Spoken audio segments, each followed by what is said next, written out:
Elite class, the top 0.1% of Americans, roughly 330,000 people. Billionaires, dynastic families, people whose names are on hospital wings. Think Elon Musk, Jeff Bezos, the Walton family. Net worth starts at hundreds of millions and climbs into the hundreds of billions. They don't earn paychecks. They own assets, companies, real estate portfolios, private equity stakes that generate wealth while they sleep. They operate in a completely separate reality. Private jets, generational trusts, lobbyists working on their behalf. Their children attend elite boarding schools not on merit, but because a building has their last name on it. Accountants and lawyers exist solely to minimize what gets taxed. To stay here, the elite do a few things ruthlessly well.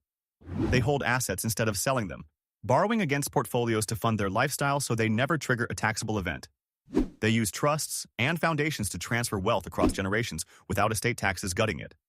They diversify across asset classes so no single crash destroys them. And they stay connected, politically, socially, institutionally, because access to power is itself a form of wealth insurance. Falling out of this class takes serious mismanagement, addiction, or catastrophic legal exposure.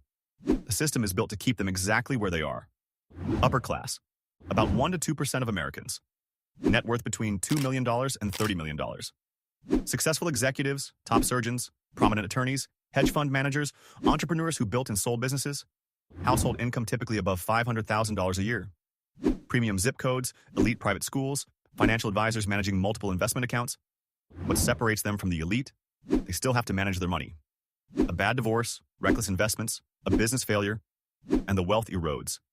Insulated from normal economic stress, but not untouchable. To cross into elite territory, the path is almost always asset accumulation at scale. Building or investing in businesses that grow beyond your own labor. Not just earning well, but owning equity in something other people run. It means aggressive tax strategy, maximizing deferred compensation, using investment vehicles that compound without annual tax drag, thinking in generational terms rather than annual income. The upper class earns. The elite own. Closing that gap requires shifting from being the highest paid person in the room to being the person who owns the room. Upper middle class. Roughly 15% of Americans. Household income between $100,000 and $250,000. The people who did everything right. The degree, the career, the house in a good school district, doctors, lawyers, engineers, senior managers, retirement accounts, college savings plans, a real financial cushion. But they're also the most likely to fall into lifestyle creep, spending more as they earn more, never building wealth that compounds into freedom. Significant mortgages, private school tuition, and high cost of living devour income. Moving into the upper class requires treating savings and investment like a fixed expense. Max out tax-advantaged accounts first, then invest in index funds or real estate. The second lever is income diversification, a consulting practice, rental properties, equity in a side venture. Upper middle class professionals are often one income stream. Upper class households are usually running several. Stop optimizing your salary and start building assets that don't require your daily presence. Middle class. Roughly 40 to 45% of Americans. Household income between $50,000 and $100,000, though what that buys depends entirely on geography. In rural Ohio, it's comfortable. In San Francisco, it's financially stressed. Teachers, police officers, nurses, contractors, office managers, small business owners. Some savings, maybe a 401k, and enough cushion to handle most emergencies. But the middle class has been hollowing out for decades. Housing, healthcare, and education costs have far outpaced wages. What one income covered in 1975 now takes two. The move up requires two things simultaneously: cutting bad habits and building income that doesn't cap at a W-2. Eliminate high-interest debt first, stop financing depreciating assets, and resist upgrading your lifestyle every time income rises. Then invest consistently, even small amounts, because compounding over 20 years is what separates the upper middle class from everyone below it. And pursue credentials that unlock higher income brackets. A targeted skill upgrade, a certification, a specialized trade, can shift earning power within a few years. Lower middle class. About 20% of Americans. Household income between $30,000 and $50,000. Retail supervisors, administrative assistants, tradespeople early in their careers, service workers with stable employment. Employed but not building wealth. Rent eats a huge share of income.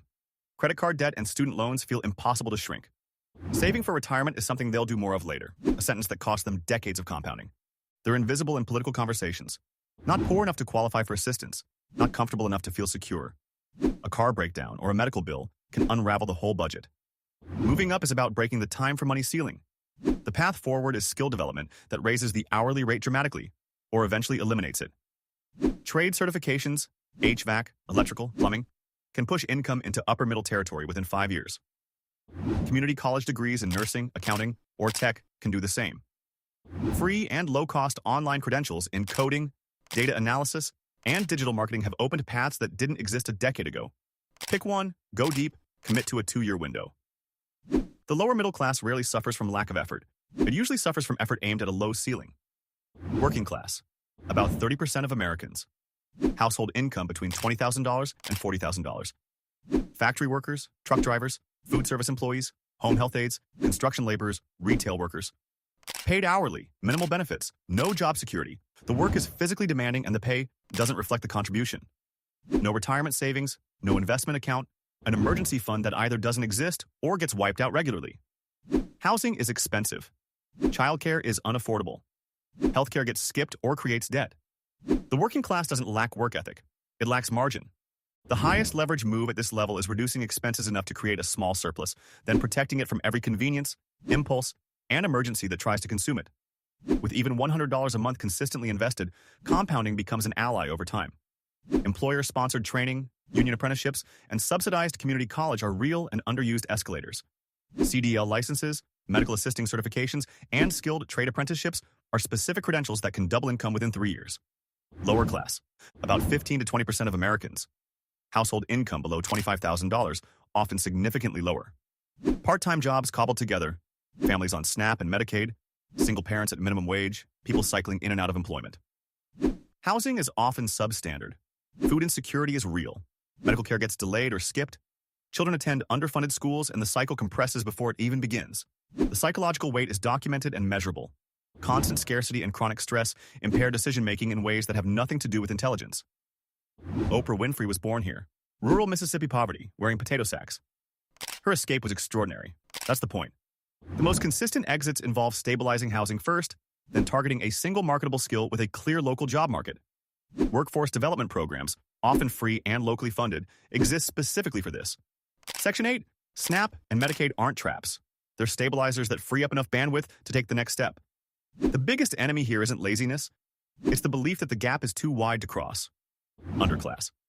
Roughly 5% of the population. Chronic, multi-generational poverty. Not just low income, but structural exclusion. Concentrated in specific zip codes, facing compounding disadvantages that reinforce each other in a loop that is genuinely hard to exit. High unemployment cycling with incarceration. Underfunded schools. Unstable or non-existent housing. Exposure to violence and environmental hazards that wealthier communities never encounter. Wealth here isn't just low, it's often negative. Debt, fines, court fees, and medical bills grow without any realistic path to repayment. If you were born into this bracket, the odds of escaping are statistically brutal. Your zip code shapes your future more than almost any personal decision you will ever make. The underclass isn't a failure of individuals. It's decades of systemic failure concentrated in the same communities. The exit path is narrow, but real. It almost always runs through a single stabilizing institution, a church, a mentor, a workforce re-entry program that provides consistency when the surrounding environment doesn't. Re-entry programs, community health workers, and nonprofit job training organizations have documented records of moving people across this line. The goal isn't wealth, it's stability. One stable job, one stable address, 1 year without a financial catastrophe.